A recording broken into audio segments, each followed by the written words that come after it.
Mallick educate YouTube চ্যানেলে আপনাদের সকলকে স্বাগত। আজকে আমরা আহ, আপনার আয়কর কমানোর যে সহজ উপায় সেই জিনিসটা নিয়ে আলোচনা করব। বেসিক্যালি এখানে আমরা যেখানে যেখানে ইনভেস্টমেন্ট করতে হবে, যেখানে যে জিনিসটা থেকে আমরা কর রিয়াত পাওয়ার উপায় আছে সেই জিনিসটা নিয়ে আসলে এই পর্বটা ফোকাস করব। অর্থাৎ যে যে যে খাতে আমরা বিনিয়োগ করলে আমাদের করটা কম হবে সেই জিনিসটা নিয়ে আলোচনা করব। যেমন একজন বাংলাদেশি করদাতা হিসেবে আপনার আয়কর কমানোর জন্য সঠিক পরিকল্পনা এবং সময় মতো বা বিনিয়োগ অত্যন্ত গুরুত্বপূর্ণ। এই জন্যে এই উপস্থাপনায় আমরা কর রিয়াত পাওয়ার বিভিন্ন কৌশল এবং জাতীয় রাজস্ব বোর্ড কর্তৃক অনুমোদিত বিনিয়োগের যে জিনিসগুলো, যেগুলো ষষ্ঠ তফসিলে বর্ণনা করা আছে, সেই জিনিসগুলো নিয়ে আমরা আলোচনা করব। তাহলে কি হবে, আপনার এই জুন মাসের মধ্যেই আপনি কিন্তু ইনভেস্টমেন্ট করতে পারবেন এবং করে আপনার আয়করটাকে কমাতে পারবেন। যদি কেউ কোনো করদাতা, ব্যক্তি করদাতা যদি এখনো পর্যন্ত ইনভেস্ট না করে থাকেন, তাহলে অবশ্যই এই ভিডিওটি ফলো করে শেষ পর্যন্ত না টেনে দেখবেন। এখানে বিস্তারিতভাবে বলা থাকবে আপনি আহ, কোন কোন জায়গায় ইনভেস্টমেন্ট করলে আপনার করটা কম হবে সেই জিনিসটা এখানে বলা আছে। আপনার ভিডিওটা ফলো করলে আপনাদের জন্য অনেক উপকার হবে। তাহলে দেখি এখন কেন আয়কর কমানো যদি আসলে আমরা তো সব দিকে যেতে আইনের আশ্রয়ের মধ্যে থেকে, আইনের মধ্যে থেকে যেভাবে করটা কমানো যায় সেই জিনিসটাই হচ্ছে আমরা চেষ্টা করব। সে আমরা আইনের ব্যত্যয় ঘটিয়ে কোনো কিছু জিনিস আমরা কখনো করব না, কারণ এটা সাময়িক করলে ভবিষ্যতে কিন্তু আপনাকে এটা নিয়ে অনেক ব্যাক পেতে হবে, সুতরাং এটা করা যাবে না কখনো। কিন্তু আইনের মধ্যে থেকে, আইনের যে বিধান আছে সেই বিধানে থেকে যদি আমরা আয়করের আমরা আহ, অর্থ বৎসরের যে আয়কর, যে কর বর্ষে আমরা জমা দিই, সেখান থেকে যদি আমরা কিছু অর্থ আমরা আইনের বিধান অনুযায়ী কমাতে পারি, সেই জিনিসটা আমাদের ফোকাস থাকা দরকার। তাহলে যদি আয়কর কমানো কেন জরুরি, আমাদের আর্থিক সুবিধাটা পাবো আমরা সঠিকভাবে। আয়কর কমানো মানে আপনার হাতে আরো বেশি টাকা থাকবে, অর্থাৎ টাকাটা যাবে না ক্যাশ, গভর্নমেন্টের ফান্ডে তখন আর যাবে না, যদি আপনি এই আইনের বিধানগুলো ফলো করে আপনি যদি কাজ করেন। এই অতিরিক্ত তাহলে আপনার সঞ্চয় বা ব্যক্তিগত প্রয়োজনে আপনি ব্যবহার করতে পারবেন, যা সামগ্রিক আপনার আর্থিক যে বিষয়টাকে উন্নত করবে। আর বিনিয়োগ উৎসাহ হবে, যেমন আপনি যদি ইনভেস্টমেন্ট করেন তাহলে গভর্নমেন্টের বিভিন্ন জায়গায় বিনিয়োগ হবে, আপনার নিজেরও একটা সেভিংস ক্রিয়েট হবে। তা সরকার কর রিয়াতের মাধ্যমে বিনিয়োগকে আসলে উৎসাহিত করে। এর ফলে আপনি দেশের অর্থনীতিতে অবদান এবং রাখার পাশাপাশি নিজের ভবিষ্যৎ সুরক্ষিত করতে পারেন। এটা আপনার দীর্ঘমেয়াদী একটা আর্থিক পরিকল্পনার অংশ হিসেবে থাকবে। তাহলে বিনিয়োগের মাধ্যমে কর রিয়াত, আপনি বিনিয়োগ যখন করবেন, কোথায় কোথায় বিনিয়োগ করবেন? আয়কর কমানোর জন্য কিছু বিনিয়োগের খাত আছে। বিনিয়োগের মাধ্যমে কর রিয়াত গ্রহণ করা যায়। যেহেতু আমরা সবাই করদাতা, আমরা অবশ্যই আহ, এই বিনিয়োগ কোন কোন জায়গায় করা যায় সেই জিনিসটা আমরা হিসাব করেই বিনিয়োগ করব। তাহলে সেক্ষেত্রে আমাদের কর রিয়াতের পাওয়ারটা অনেক অনেক অনেক সিকিউর হবে জিনিসটা। যেমন বিনিয়োগ কতটুকু পর্যন্ত করতে পারে, বিনিয়োগের পরিমাণ একজন করদাতা মোট করযোগ্য আয়ের সর্বোচ্চ কিন্তু 20% পর্যন্ত অনুমোদিত খাতে বিনিয়োগ করতে পারেন। এই জিনিসটা ডিরেক্টলি আপনার 20% বলা নাই, কিন্তু আপনি যদি 3% যে করযোগ্য আয় সেটার উপরে যদি 15% হিসাব করেন, তাহলে আপনি মোটামুটি ওটা বের করতে পারবেন যে আহ, আহ, আপনার সর্বোচ্চ 20% পর্যন্ত আপনার এটা বিনিয়োগ করা যায়।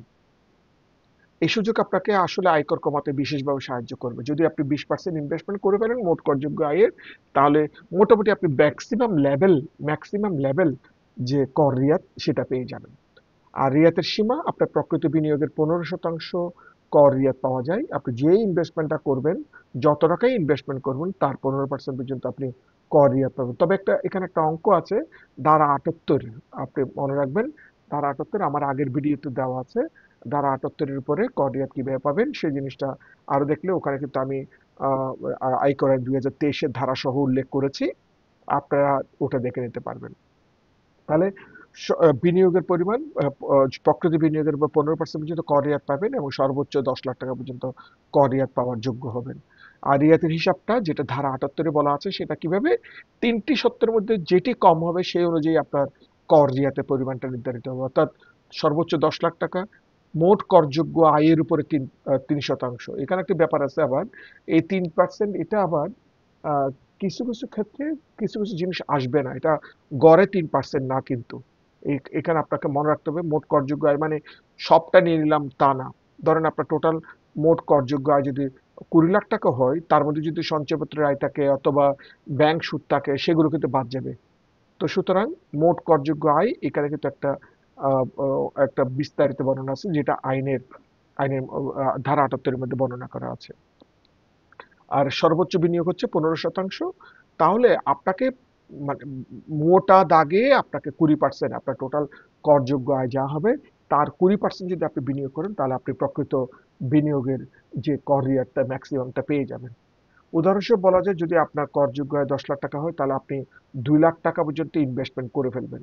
সেই 2 লাখ টাকা কোথায় কোথায় করবেন? কারণ অনেকে বলেন যে ভাই আমি এফডিআর এ ইনভেস্ট করছি 2 লাখ টাকা। ভাই এফডিআর একটা ইনভেস্টমেন্ট না। অনেকে এটা ভুল করেন। অনেকে আমাকে ফোন করেন, আমি এফডিআর ইনভেস্টমেন্ট করছি, সেটাকে আমি কর রিয়াত পাবো না।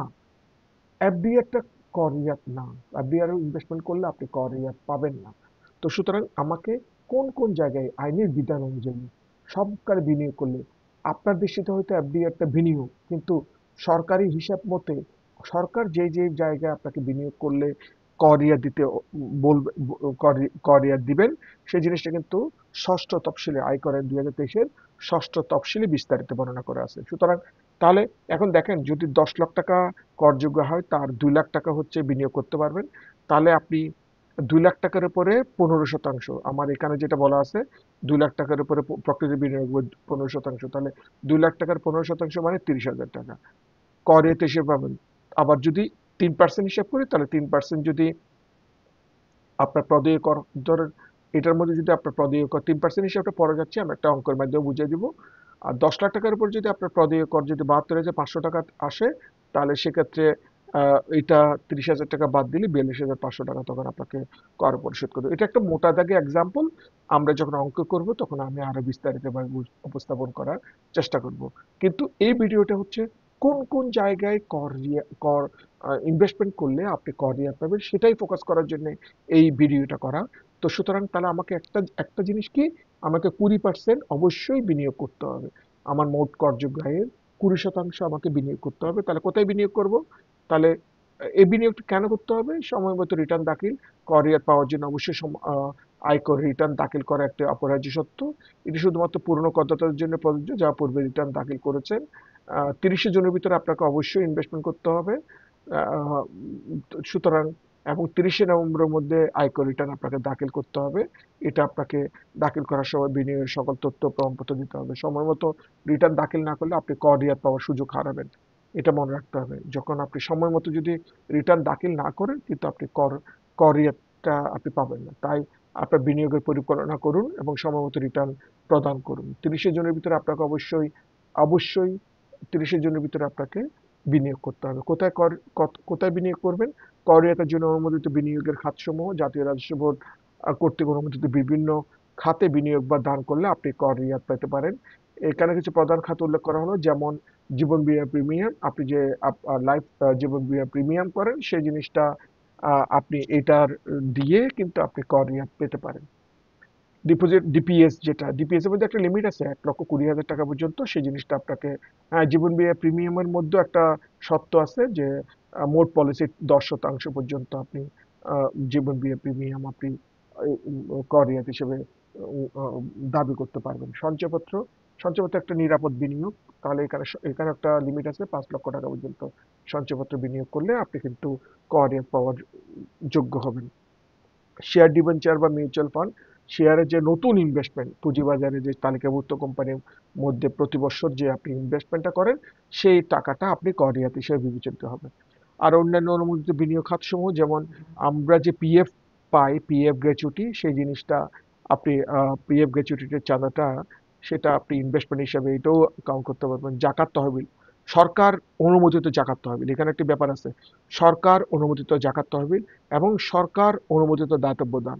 এখানে অনুমোদিত যে কোনো একটা জায়গায় দান করলে হবে না, যে কোনো জায়গায় জাকাত দিলে হবে না। সরকার অনুমোদিত জাকাত তহবিল এবং সরকার অনুমোদিত দাতব্য প্রতিষ্ঠান সমূহে দান করতে হবে। তাহলে কিন্তু আপনি ওই খরচটা কর রিয়াতের জন্য দাবি করতে পারেন। সরকারের সিকিউরিটিজ, সরকার কর্তৃক যে প্রকাশিত সিকিউরিটিজ যদি আপনি বিনিয়োগ করেন, তাহলে আপনি অবশ্যই কর রিয়াত পাওয়ার যোগ্য হবেন। এখানে কিন্তু আসলে আমি মোটা দাগে কিছু জিনিস আলোচনা করার চেষ্টা করেছি কোন কোন জায়গায় আপনি বিনিয়োগ করতে পারবেন। তাহলে আমরা এটা বুঝলাম লাইফ ইন্স্যুরেন্স প্রিমিয়াম, ডিপিএ, সঞ্চয়পত্র, শেয়ার, এই চারটা হচ্ছে বেসিক জিনিস। আরো আছে, কিন্তু এই চারটা হচ্ছে বেসিক একদম।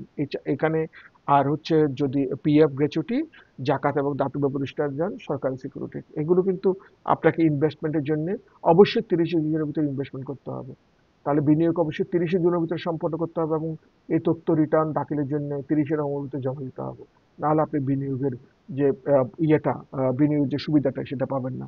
প্রমাণপত্র হিসেবে আপনার যে কাগজপত্র, জীবন বীমা প্রিমিয়াম, ডিপিএস, রসিদ, সঞ্চয়পত্রের প্রমাণ, রিটার্নের সাথে আপনাকে জমা দিতে হবে। হ্যাঁ, এখন যদি বলেন যে অনলাইনে, তাহলে অনলাইনে ব্যাংকের রেফারেন্সটা দিতে হবে, সঞ্চয়পত্রের যে রেজিস্ট্রেশন নাম্বারটা দিতে হবে। অটোমেটিকলি এগুলো কিন্তু যখন অনলাইনে দিবেন তখন অটোমেটিকলি লিঙ্কড হয়ে যাবে। করদাতা শুধুমাত্র পূর্ববর্তী বছর রিটার্ন দাখিলকারীদের জন্য, কর রিয়ারটা শুধুমাত্র এর পূর্বে যারা রিটার্ন দাখিল করেছেন সেটার জন্য প্রযোজ্য হবে। আগাম পরিকল্পনা, তাহলে বিনিয়োগ করলে কিন্তু 30 জনের ভিতরে আপনাকে অবশ্যই আগাম একটা পরিকল্পনা করে 30 জনের ভিতরে সম্পন্ন করতে হবে, এবং সকল প্রমাণপত্র আপনাকে সযত্নে রাখতে হবে। আর যদি ভবিষ্যৎ পরিকল্পনা হিসেবে যদি কারণ আপনাকে তো 30 জনের ভিতরে ইনভেস্টমেন্ট করতে হবে, তাহলে কি কি করতে হবে? আপনি যদি আয়কর কমাতে চান, অবশ্যই আপনাকে বিনিয়োগ করতে হবে। সেক্ষেত্রে যদি আপনি না বুঝে থাকেন, তাহলে কোনো একটা আয়কর আইনজীবী অথবা কোনো একজন কর বিশেষজ্ঞের পরামর্শ নিন রিটার্ন দাখিলের সময়, যাতে সঠিক তথ্য প্রদানের জন্য আপনাকে সুসংগত হতে পারে। অনলাইন রিটার্ন সুবিধা, এই রিটার্নের মাধ্যমে কাগজপত্র আপলোডের প্রয়োজন নেই, তবে বিনিয়োগের সকল তথ্য ফর্মে নির্ভুলভাবে আপনাকে আপলোড করতে হবে। এই প্রক্রিয়া আরো কিন্তু সহজ করে তোলে আপনার জন্য। আর আপনার আয়কর কমিয়ে আনুন, যদি আপনি 30 জনের ভিতরে ইনভেস্টমেন্ট করে 30 নভেম্বর ভিতরে রিটার্ন সাবমিট করেন, তাহলে আপনার এই করটা অবশ্যই কম হয়ে যাবে। তো সুতরাং আপনাকে অবশ্যই যে যে সেক্টরগুলো বলা আছে সেই সেক্টরে আপনি অবশ্যই অবশ্যই আপনি আহ, বিনিয়োগ করবেন 30 জনের ভিতরে, এই বছরের 30 জুন। সুতরাং আজকে সময় নাই, আপনারা সময় থাকতে আপনারা এই বিনিয়োগটা করে ফেলেন, তাহলে কিন্তু আপনার রেয়ারটা কমে, কর রেয়ারটা পেয়ে যাবেন, ম্যাক্সিমাম কর রেয়ারটা পেয়ে যাবেন, আপনার কর কমে যাবে। তো সুতরাং কর কিভাবে কমবে? আপনার নির্দিষ্ট সময়ে বিনিয়োগ করবেন, নির্দিষ্ট সময়ের ভিতরে রিটার্ন দাখিল করবেন। বিনিয়োগ করলে যে যে সরকার অনুমোদিত যেসব জায়গায় বিনিয়োগ করতে বলা হয়েছে সেই সব জায়গায় বিনিয়োগ করবেন, তাহলে কিন্তু আপনার অবশ্যই করটা কমে যাবে কর রিয়াতের মাধ্যমে। তাহলে এই ভিডিওটি আজকে এই পর্যন্ত। আশা করি ভালো লেগে থাকবে। তাহলে লাইক, কমেন্ট, শেয়ার করে সকলকে শেয়ার করবেন, তাহলে সবাই জানতে পারবে। আর কোনো জিজ্ঞাসা থাকলে আমাকে মেইলে জানাতে পারেন, ফোনে জানাতে পারেন, কমেন্ট বক্সে জানাতে পারেন। আমি চেষ্টা করবো আপনাদের জিজ্ঞাসাগুলো উত্তর দেওয়ার জন্য। আর এই ভিডিওগুলো দেখার জন্য অশেষ অশেষ ধন্যবাদ।